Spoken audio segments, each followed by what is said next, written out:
ವಿಶ್ವ ಮುಸ್ಲಿಂ ಪರಿಷತ್ ಸಂಸ್ಥಾಪಕ ಅಧ್ಯಕ್ಷ ಸುಭಾನ್ ಖಾನ್ ಒಬ್ಬ ದಂಧೆಕೋರ.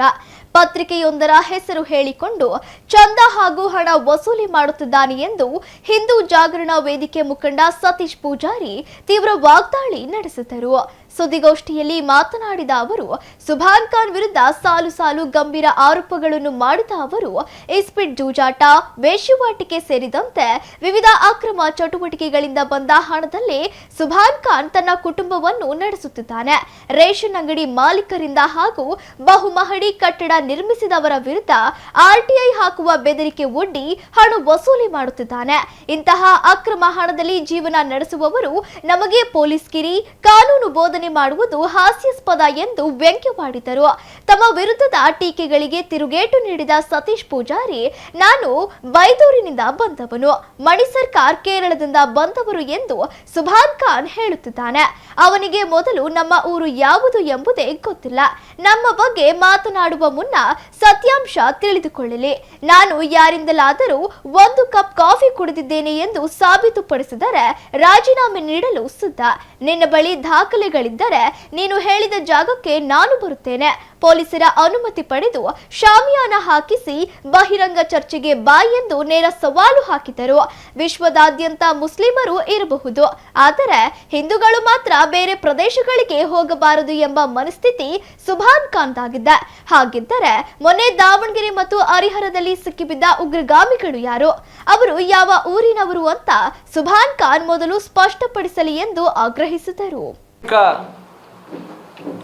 ಹಿನ್ನೆಲೆಯಲ್ಲಿ ಮಣಿ ಸರ್ಕಾರ್ ಅವರು ತಮಿಳುನಾಡಿನಿಂದ ಬಂದರು, ಸತೀಶ್ ಪೂಜಾರಿ ಅವರು ಬೈಂದೂರಿಂದ ಬಂದರು ಅಂತ ಹೇಳಿದರು. ಭಾಳ ಒಳ್ಳೆಯ ಸಂದೇಶ. ಯಾಕಂದರೆ ನನ್ನ ಊರು ಯಾವುದು ಅನ್ನೋದು ನಿನಗೆ ಸರಿಯಾಗಿ ಗೊತ್ತಿಲ್ಲ ಅನ್ನೋದು ನನಗೆ ಭಾಳ ಚೆನ್ನಾಗಿ ಗೊತ್ತಾಯಿತು. ಇವತ್ತು ಹೇಳತಕ್ಕಂತಹ ಸುಭಾನ್ ಖಾನು ಅವನ ಸಂಘಟನೆ ಹೆಸರಲ್ಲಿ ನೀವು ನೋಡಿರ್ಬೋದು, ವಿಶ್ವ ಮುಸ್ಲಿಂ ಪರಿಷತ್ ಅಂತೆ. ಮುಸಲ್ಮಾನರು ಇಡೀ ವಿಶ್ವದಲ್ಲಿ ಎಲ್ಲಿ ಬೇಕಾದರೂ ಇರಬಹುದು, ಹಿಂದೂಗಳು ಮಾತ್ರ ಆ ಊರವರು ಆ ಊರಲ್ಲೇ ಇರಬೇಕು ಇವನಿಗೆ. ಎರಡನೇದಾಗಿ ಎಲ್ಲಿ ಬೇಕಲ್ಲಿ ಕಾಲು ಕೆರ್ಕೊಂಡು ಬಂದು ಜಗಳ ಮಾಡ್ತಾರೆ ಅಂತ ಹೇಳಿದ. ನಾವು ನಮ್ಮ ಮುಗ್ಧ ಹೆಣ್ಣು ಮಕ್ಕಳ ಮೇಲೆ ಅನ್ಯಾಯ ಆದಾಗ ಬೀದಿಯಲ್ಲಿ ನಿಂತು ಹೋರಾಟವನ್ನು ಮಾಡಿದ್ವಿ ವಿನಃ ಅವನು ಜಮ್ಮು ಒಳಗೆ ಕಾಲಿಡಲಿಲ್ಲ. ಆದರೆ ಸುಭಾನ್ ಖಾನ್ ನಿತ್ಯ ಜೀವನಕ್ಕೆ ತನ್ನ ಉದರ ಪೋಷಣೆಗೆ ಏನು ಮಾಡ್ತಾನೆ ಕೇಳಿದರೆ, ನೀವೆಲ್ಲ ಇಲ್ಲಿ ಕುಳಿತಿದ್ದೀರಿ ಪತ್ರಿಕಾ ಮಾಧ್ಯಮದವರು, ವಿಶ್ವವಾಣಿ ಅನ್ನುವ ಒಂದು ಪೇಪರಿನ ಹೆಸರನ್ನು ಇಟ್ಕೊಂಡು, ವಜ್ರವಾಣಿ ಅನ್ನುವ ಪೇಪರಿನ ಹೆಸರನ್ನು ಇಟ್ಕೊಂಡು ಸೊಸೈಟಿಯಲ್ಲಿ ಹೋಗಿ ಮಾಮೂಲನ್ನು ವಸೂಲಿ ಮಾಡ್ತಕ್ಕಂಥದ್ದು.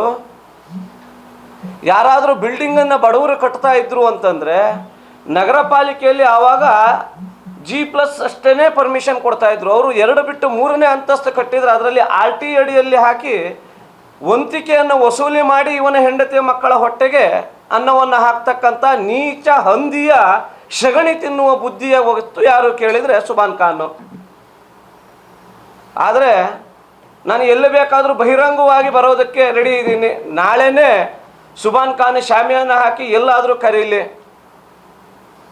ನಾನು ನನ್ನ ತಂದೆ ಹೆಸರನ್ನು ಹೇಳಿಯೇ ಜೀವನ ಮಾಡ್ತೀನಿ, ಯಾರಲ್ಲೂ ಒಂದು ಹಾಫ್ ಟೀಯೂ ಸಹ ಎಲ್ಲಿಯೂ ಕುಡ್ದಿಲ್ಲ ಅನ್ನೋದಕ್ಕೆ ಬಹಿರಂಗ ಚರ್ಚೆಗೆ ನಾನು ಬರೋದಕ್ಕೆ ರೆಡಿ ಇದ್ದೀನಿ. ಆದರೆ ಸುಭಾನ್ ಖಾನ್ ಕಟ್ಟಿರ್ತಕ್ಕಂಥ ಮನೆ ಏನಿದೆ, ಆ ಮನೆ ನಗರ ಪಾಲಿಕೆಯ ಕಾನೂನಿನ ವಿರುದ್ಧವಾಗಿ, ಇವತ್ತು ಹೇಳ್ತಾನೆ ಅಂಬೇಡ್ಕರ್ ಕಾನೂನಿನ ಬಗ್ಗೆ ಭಾಳ ಮಾತಾಡ್ತಕ್ಕಂಥ ಸುಭಾನ್ ಖಾನ್, ಅವನ ಮನೆ ಕಟ್ಟುವಾಗ ಎಷ್ಟು ಕಾನೂನು ವಿರೋಧವಾಗಿ ಕಟ್ಟಿದ್ದಾನೆ. ಎರಡನೇದಾಗಿ ಆ ಮನೆ ಖರೀದಿಯನ್ನು ಯಾರ ಹತ್ರ ಮಾಡ್ತಾನೆ ಕೇಳಿದರೆ, ಒಬ್ಬ ರಂಗ ಅನ್ನುವ ಅಪ್ರಾಪ್ತ ವಯಸ್ಕಿನ ಹುಡುಗನ ಹತ್ತಿರ ಇವನು ರಿಜಿಸ್ಟ್ರೇಷನ್ ಮಾಡಿಸ್ಕೊಳ್ತಾನೆ.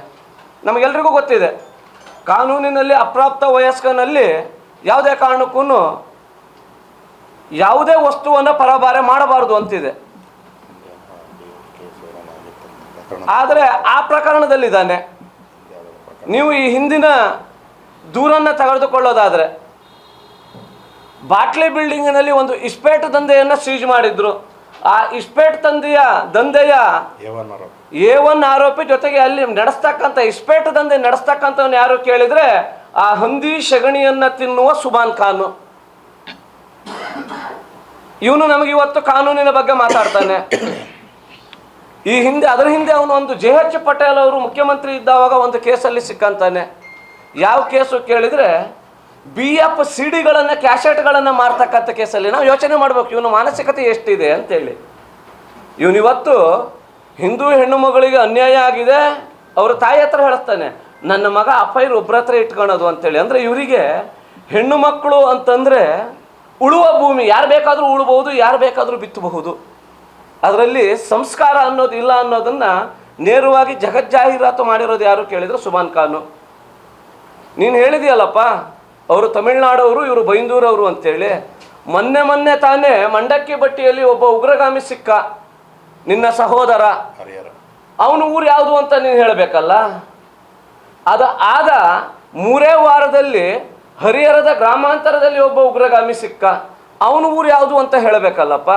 ನಿನ್ನ ಮಸೀದಿಯಲ್ಲಿ, ನಿನ್ನ ಮದರಸದಲ್ಲಿ ಇವತ್ತು ಇರುವ ಮೌಲ್ವಿಗಳು ಉತ್ತರ ಭಾರತದವರು ಅಂತ ಹೇಳ್ತೀರಿ, ಆದರೆ ಅವ್ರ ಊರು ಯಾವುದು ಅನ್ನೋದನ್ನು ನೀನು ಕೇಳಬೇಕಲ್ಲ.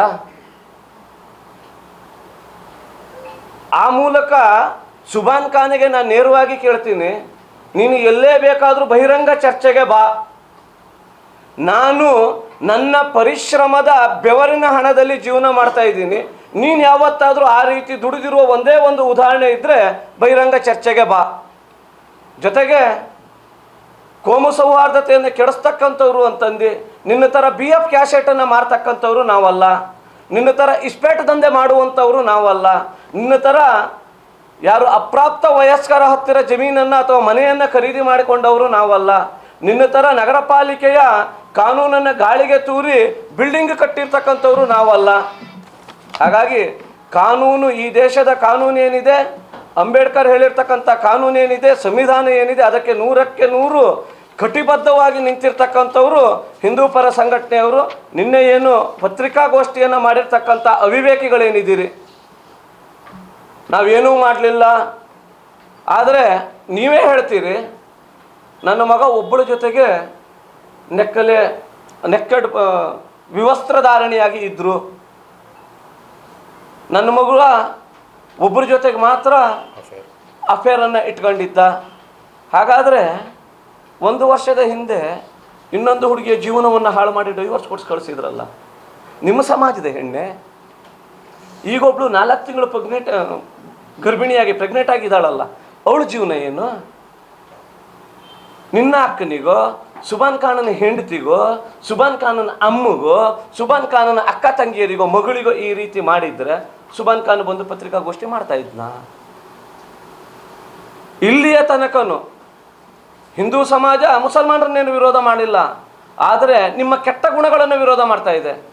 ಹಿಂದೂ ಸಮಾಜ ಇವತ್ತು ಅಬ್ದುಲ್ ಕಲಾಂ ಅವರನ್ನು ಇರ್ಬೋದು, ಸಲೀಂ ಅಲಿ ಖಾನನ್ನ ಇರ್ಬೋದು, ಖಾನ್ ಅಬ್ದುಲ್ ಗಫರ್ ಖಾನನ್ನ ಇರ್ಬೋದು, ಹಕ್ಕಿಗಳ ಜನಕ ಸಲೀಂ ಅಲಿ ಖಾನ್ ಇರ್ಬೋದು, ಬಿಸ್ಮಿಲ್ಲಾ ಖಾನ್ ಇರ್ಬೋದು, ಅಶ್ಫಕುಲ್ಲಾ ಖಾನ್ ಇರ್ಬೋದು, ಸಂತ ಶಿಶುನಾಳ ಶರೀಫ್ ಇರ್ಬೋದು, ಸಾಯಿಬಾಬಾ ಇರ್ಬೋದು, ಇವರೆಲ್ಲರೂ ಮುಸಲ್ಮಾನರಂತ ಗೊತ್ತಿದ್ರೂ ಸಹ ನಮ್ಮ ಮನೆಯಲ್ಲಿ ಅವರ ಫೋಟೋವನ್ನು ಇಟ್ಟು ಪೂಜೆ ಯಾಕೆ ಮಾಡ್ತೀವಿ ಕೇಳಿದರೆ, ನಮ್ಮ ಗುರಿ ಇರೋದೇನು ಕೇಳಿದರೆ ತಾಯಿ ಭಾರತಿ ವಿಶ್ವಗುರು ಆಗಬೇಕು. ಆ ವಿಶ್ವಗುರು ಆಗೋದ್ರಲ್ಲಿ ಎಲ್ಲರೂ ರಾಷ್ಟ್ರಭಕ್ತರಾಗಬೇಕು ಅನ್ನೋದು ವಿನಃ ಇನ್ಯಾವುದೂ ಅಲ್ಲ. ನನ್ನ ಮೇಲಿನ ಪ್ರಕರಣಗಳನ್ನು ಇವನು ಹೇಳಿದ ಕಾಲು ಕೆರೆದು ಜಗಳ ಮಾಡ್ತಾರೆ ಅಂತೇಳಿ, ನನ್ನ ಮೇಲಿನ ಎಲ್ಲ ಪ್ರಕರಣಗಳನ್ನು ಅಧ್ಯಯನ ಮಾಡಲಿ. ಹೋದ ವರ್ಷ ಇವರು ಸಮಾಜದವರೆಲ್ಲ ಒತ್ತಡ ಹಾಕಿ ಒಂದು ಕೇಸನ್ನು ಕೊಟ್ಟರು. 13 ನಿಮಿಷದ ನನ್ನ ಭಾಷಣದ ತುಣುಕನ್ನು, ವಿಡಿಯೋವನ್ನು ಅವರಿಗೆ ಕೊಟ್ಟರು. ಅದರಲ್ಲಿ ಎಲ್ಲಿಯಾದರೂ ಇಸ್ಲಾಮು, ಮುಸ್ಲಿಂ ಅಥವಾ ಯಾವುದೇ ಪೈಗಂಬರರ ಬಗ್ಗೆ ಮಾತಾಡಿರೋದಿಲ್ಲ.